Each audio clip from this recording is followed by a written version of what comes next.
আসসালামু আলাইকুম। আশা করি সবাই আল্লাহর দয়ায় ভালো আছেন। পৃথিবীতে অসংখ্য আলেম আছে যাদের হাতে হাত রেখে অসংখ্য অমুসলিম ইসলাম ধর্ম গ্রহণ করেছেন। আলেম শব্দের অর্থ জ্ঞানী। আল্লাহ তাআলার পাঠানো কিতাবের উপর জ্ঞান অর্জন করেছেন, তাদেরকে আলেম বলা হয়। তো আজকের এই ভিডিওতে জানাবো বিশ্বের সবচেয়ে বড় 5 জন আলেম সম্পর্কে। তো ভিডিওটি শুরু করার আগে একটি বিষয়ে অনুরোধ করব, সেটা হলো সারা পৃথিবীতে কোনো আলেম আল্লাহর কাছে ছোট নয়। আমাদের কাছে সব হক্কানি আলেম সমান। তো বিশ্বের সবচেয়ে বড় 5 জন আলেমদের মধ্যে নাম্বার 1-এ যিনি আছেন তিনি হলেন সৌদি আরবের পবিত্র কাবা ঘরের ইমাম আব্দুর রহমান আল সুদাইসি।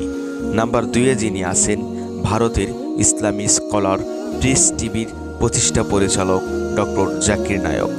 নাম্বার 3-এ যিনি আছেন পাকিস্তানের ইসলামী স্কলার তাবলিগ জামায়াতের অন্যতম সদস্য মাওলানা তারেক জামিল।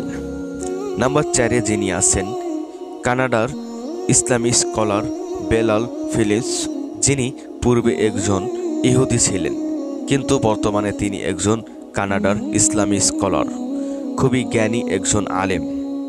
নাম্বার 5 আমাদের বাংলাদেশে। আমাদের এই দেশে প্রত্যেক হক্কানি আলেমই নাম্বার 1। তবে অতীতে কিছু জগৎ বিখ্যাত আলেম বাংলার জমিনে ছিলেন, তারা মৃত্যুবরণ করেছেন। তো এই ছিল আজকের ভিডিওর বিশ্বের সবচেয়ে বড় 5টি দেশের আলেমদের পরিচয়। যদি কেউ এই আলেমদের সম্পর্কে বিস্তারিত জানতে চান তাহলে অবশ্যই কমেন্ট করে জানাবেন। তো আজকে এখান থেকে বিদায় নিচ্ছি, কথা হবে অন্য কোনো ভিডিওতে। সেই পর্যন্ত ভালো থাকুন, সুস্থ থাকুন, আর অবশ্যই চ্যানেলটি সাবস্ক্রাইব করে পাশে থাকা বেল আইকনটি প্রেস করে দিন। আসসালামু আলাইকুম ওয়া রাহমাতুল্লাহি ওয়া বারাকাতুহু।